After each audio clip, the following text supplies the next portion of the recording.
तो अब भारत ने मालदीव की अकड़ को ठिकाने लगाने की तैयारी शुरू कर दी है और भारत के द्वारा मालदीव पर लिया गया एक्शन उसकी अर्थव्यवस्था पर सीधा असर डालने वाला है।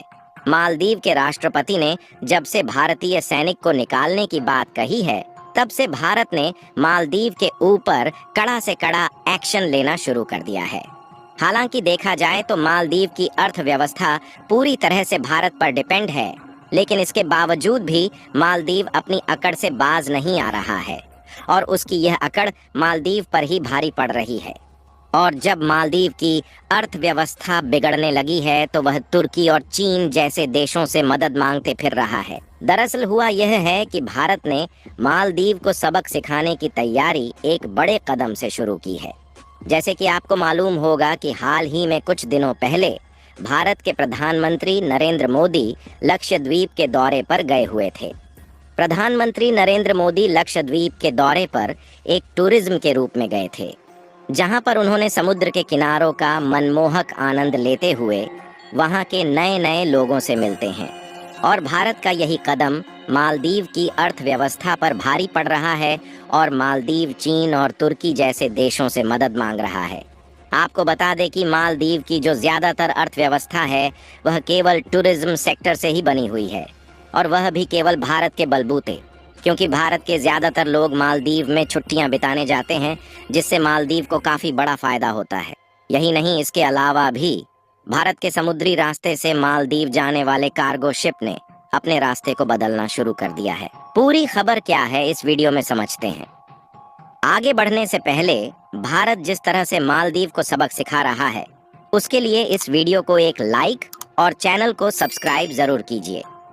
दोस्तों, मेन खबर यह है कि जब तक मालदीव के पुराने राष्ट्रपति थे, तब तक मालदीव और भारत का रिलेशन काफी अच्छा था और भारत से छुट्टियां मनाने के लिए लाखों की तादाद में टूरिज्म मालदीव घूमने जाया करते थे और मालदीव की पूरी अर्थव्यवस्था केवल भारत के ही बलबूते टिकी हुई थी। और मालदीव को जब भी किसी मदद की जरूरत पड़ती थी तो सबसे पहले भारत ही मालदीव को मदद पहुंचाता था।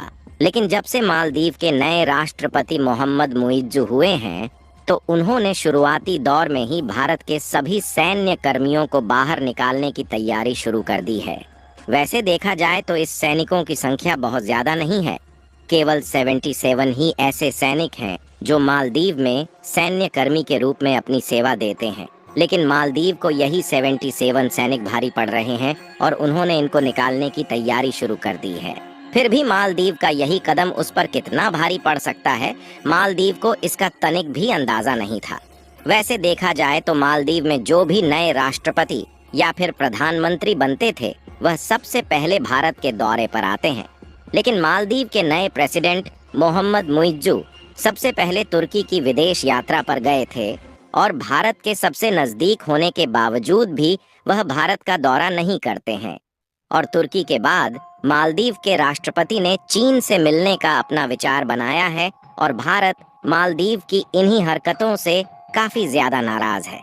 अगर आप इस मैप में देखेंगे तो भारत मालदीव के सबसे ज्यादा नजदीक है, यानी कि अगर कोई भी आपातकालीन स्थिति में मालदीव को मदद की जरूरत पड़ती है तो भारत ही सबसे पहले उसकी मदद करता है। हालांकि श्रीलंका भी थोड़ा नजदीक है, लेकिन उसकी दूरी भारत की अपेक्षा कहीं ज्यादा है और मालदीव के रिलेशन श्रीलंका के साथ भी इतने अच्छे नहीं हैं जिससे वह मालदीव की मदद कर सके।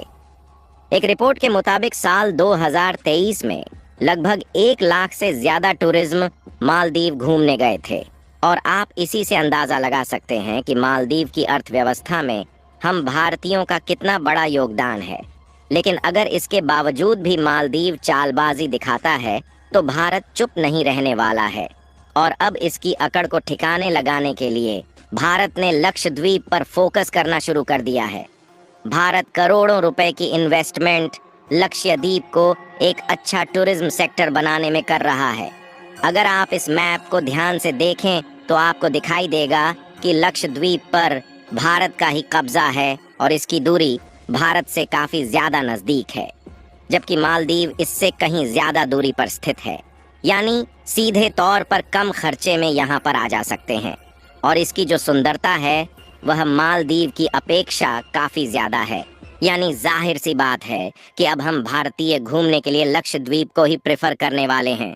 इसके अलावा हाल ही में कुछ दिनों पहले मालदीव जाने वाले एक जहाज पर भारत ने जीएसटी ठोक दिया था, जिसके कारण उस कार्गो जहाज ने बीच समंदर में ही अपने रास्ते को बदल लिया। भारत लक्षद्वीप के अलावा अंडमान एवं निकोबार में भी टूरिज्म सेक्टर को बढ़ावा देने की तैयारी बना रहा है। आपको बता दें कि भारत मालदीव को प्याज, आलू, टमाटर और अन्य सभी खाने पीने के आइटम एक्सपोर्ट करता है और मालदीव खाने पीने की वस्तुओं में केवल भारत पर ही डिपेंड है।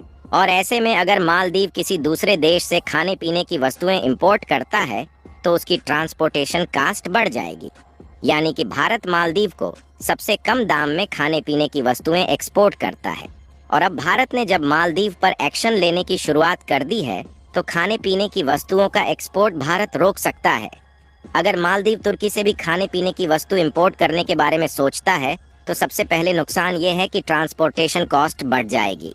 यहाँ तक कि भारत तुर्की को भी खाने पीने की वस्तुएं समेत ऑटोमोबाइल कंपोनेंट एक्सपोर्ट करता है और ऐसी स्थिति में भारत यह एक्सपोर्ट रोक भी सकता है, क्योंकि भारत को मिडिल ईस्ट समेत लगभग सभी अरब देशों का फ्री मार्केट एक्सेस मिला हुआ है, जहां पर भारत अपने प्रोडक्ट को ड्यूटी फ्री इंपोर्ट और एक्सपोर्ट कर सकता है।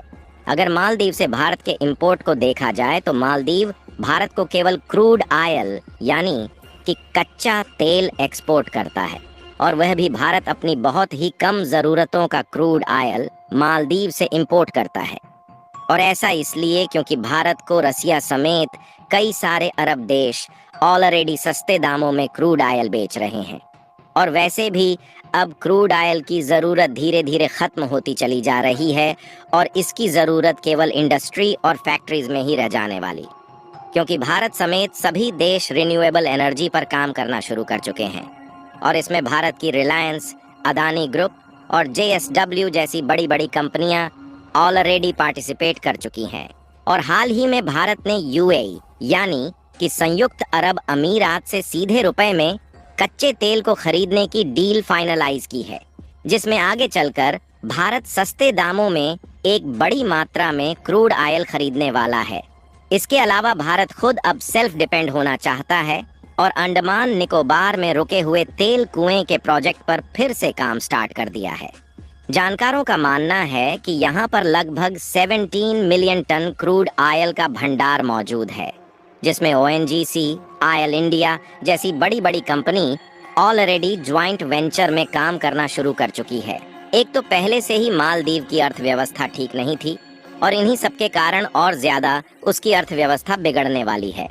यानी कि 2024 के शुरुआती दौर में ही मालदीव चीन और तुर्की जैसे देशों से भीख मांगता दिखेगा। और सबसे बड़ी बात यह है कि जब से भारत के प्रधानमंत्री ने लक्षद्वीप का दौरा किया है, तब से भारत के अलावा भी कई देशों में इसकी चर्चाएं चल रही हैं। बाकी आपको क्या लगता है, भारत यह कदम उठाकर सही कर रहा है या नहीं? अपनी राय कमेंट में ज़रूर बताएं और भारत की इस शानदार कदम के लिए वीडियो को एक लाइक ज़रूर करें और इस वीडियो को अपने मित्रों तक शेयर करें ताकि उन्हें भी जानकारी मिल सके।